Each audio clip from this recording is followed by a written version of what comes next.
Bonjour et bienvenue dans votre émission Vivre comme tout le monde, ou presque.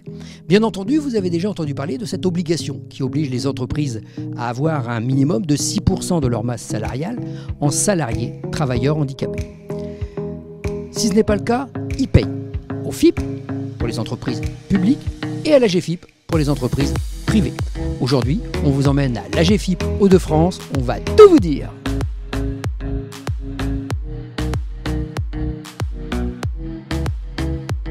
Yvan, on ne présente plus l'AGFIP pour vous, plus de 20 ans de maison. Vous êtes le directeur régional de l'AGFIP Hauts-de-France. On peut expliquer un petit peu ce qu'est votre mission ? Ah oui, Ludovic, bonjour. La mission, elle est finalement assez simple. C'est la mission qui est donnée par la loi. L'AGFIP, sa vocation, c'est de faire en sorte que les personnes en situation de handicap et les entreprises participent d'un même mouvement, c'est-à-dire que à la fois les personnes handicapées accèdent aux entreprises et puis quand elles y sont, qu'elles s'y maintiennent. C'est pour ça que vous avez différents dispositifs et surtout toute une équipe pour accompagner. Vous êtes une équipe de combien de personnes ici en Hauts-de-France ? Alors on est une équipe de 32 personnes en Hauts-de-France, réparties sur 2 sites, Lille et Amiens. Et effectivement, comme tu le dis, en fait cette équipe, elle a 2 grands métiers. On a des chargés d'études et de développement, qui sont des chargés de mission en fait, pour faire simple, dont le métier est de mettre en place nos services et nos prestations, sous forme de marché, donc de les piloter. Donc on fabrique le produit d'une certaine façon et on le met à disposition de nos clients, que sont les entreprises et les personnes. Et puis on a également les conseillers en prestation, dont le métier premier est de délivrer les aides directes à ces mêmes personnes et à ces entreprises. Alors on verra tout à l'heure qu'il existe deux pôles importants, mais vous subventionnez, en tout cas vous participez au financement des Cap Emploi. Oui, tout à fait. Quand je disais des services, des prestations, Cap Emploi est un des services que finance l'AGFIP et le FIM, d'ailleurs le fonds public également. Les Cap Emploi, on peut parler... Alors les Cap Emploi sur 2 volets, d'ailleurs, c'est important de le rappeler. Le Cap Emploi a une mission comme Pôle Emploi d'intégration, d'accompagnement à l'emploi. Le Cap Emploi a aussi une mission de maintien dans l'emploi, de faire en sorte que les personnes qui vieillissent au travail et qui risquent de perdre leur travail puissent, avec les services de santé au travail et l'employeur, être maintenues dans leur poste. C'est les 2 grandes missions de Cap Emploi. Alors, avec nous également Sylvie. Sylvie, vous êtes assistante de délégation. Vous connaissez bien la boutique également, puisque je crois que ça doit faire 24 ans maintenant que vous êtes à l'AGFIP. Vous nous expliquez un petit peu ce qu'est votre activité ? Bonjour Ludovic, oui, je suis Sylvie Biard, je suis donc assistante de délégation à l'AGFIP Hauts-de-France depuis 24 ans.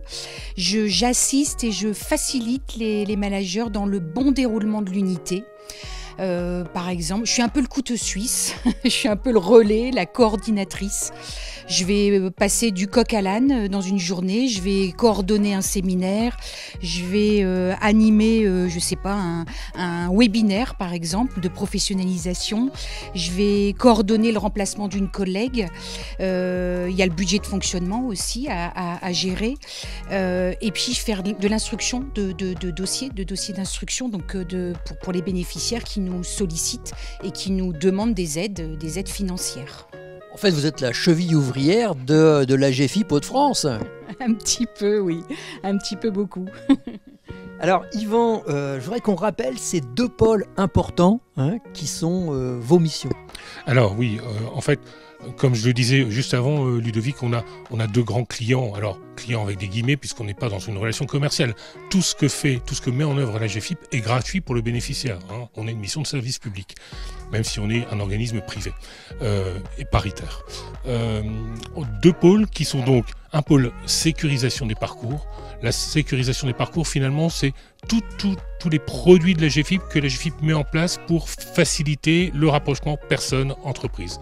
Et à côté de ça, comme on a une offre directe à l'entreprise, on a un pôle mobilisation du monde économique et social, où là, effectivement, on va être beaucoup plus proactif en direction des entreprises, des employeurs, pour aller les voir, aller à leur rencontre, essayer de comprendre leurs besoins, les analyser et leur proposer de les accompagner pour qu'ils gèrent leurs obligations d'emploi.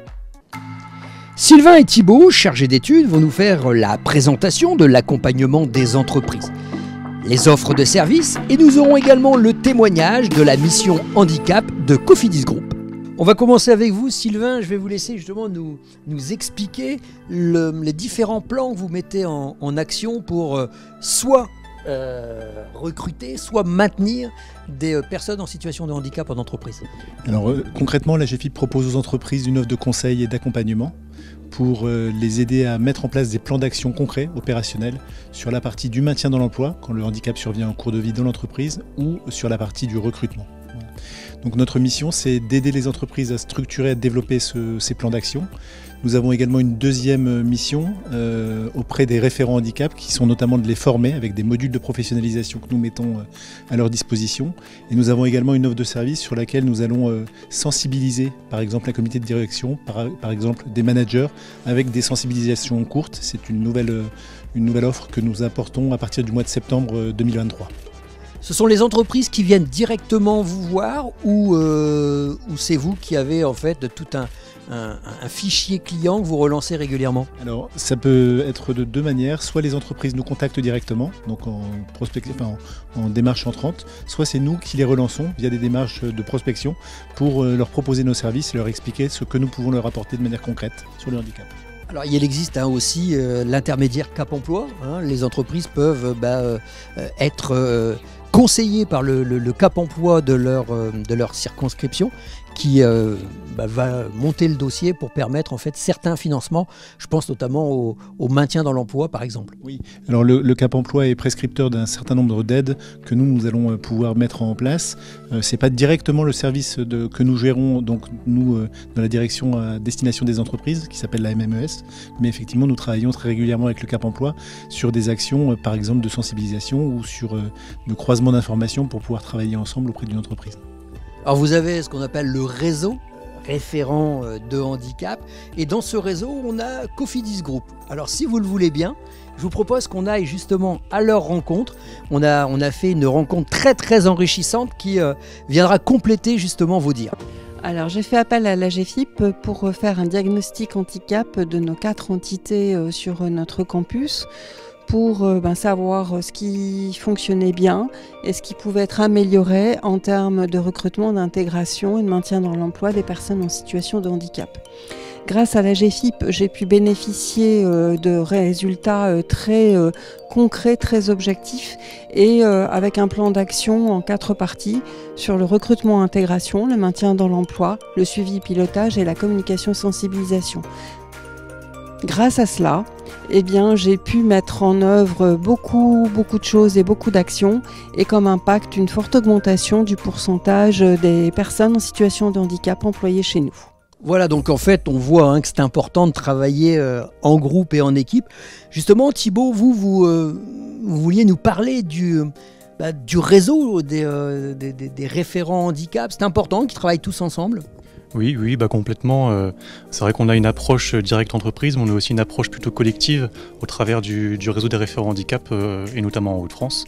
Donc c'est un réseau qui nous permet de proposer aux entreprises qui sont inscrites finalement des espaces d'échange de pratiques entre pairs, donc entre différents référents handicap d'entreprises de la région. On leur propose aussi des moments assez courts en visio pour leur apporter de l'actualité sur le sujet handicap en emploi, et puis aussi des journées thématiques, il y en a 3 ou 4 dans l'année, qui leur permettent de se retrouver et de construire les échanges un petit peu tout au long de l'année. Le DuoD, ça fait aussi partie de vos missions ou c'est un autre service? Alors, le DuoD, c'est un dispositif national qui permet à une personne en situation de handicap de venir à la rencontre de l'entreprise pendant une journée. Ça a lieu la 3e semaine de novembre, qui est pendant la SEPH, la semaine européenne pour l'emploi des personnes handicapées. Nous, on a en plus un service complémentaire qui s'appelle Un jour un métier, qui est un dispositif qui permet d'avoir ce type de rencontre tout au long de l'année. Et si les entreprises veulent mettre ça en place, elles se tournent vers nous et vers le Cap Emploi pour pouvoir avoir un candidat sur place, un candidat ou une personne qui vient visiter l'entreprise en stage pour une journée. Un dernier mot peut-être sur le numérique? Sur le numérique, c'est vrai qu'on a aussi des approches, on prend l'exemple du numérique, d'approches qu'on appelle sectorielles, thématiques, et qui sont des approches où on va viser un secteur d'activité par exemple, auquel on va proposer aux entreprises membres de ce secteur des actions spécifiques. Et c'est notamment le cas dans le Nord, dans le département du Nord, avec l'action qu'on appelle Talent Digital, qui est proposée aux entreprises du numérique, mais pas que, c'est centralisé sur les métiers du numérique. Le deuxième pôle que nous allons parler maintenant, c'est celui de la sécurisation des parcours professionnels des personnes en situation de handicap.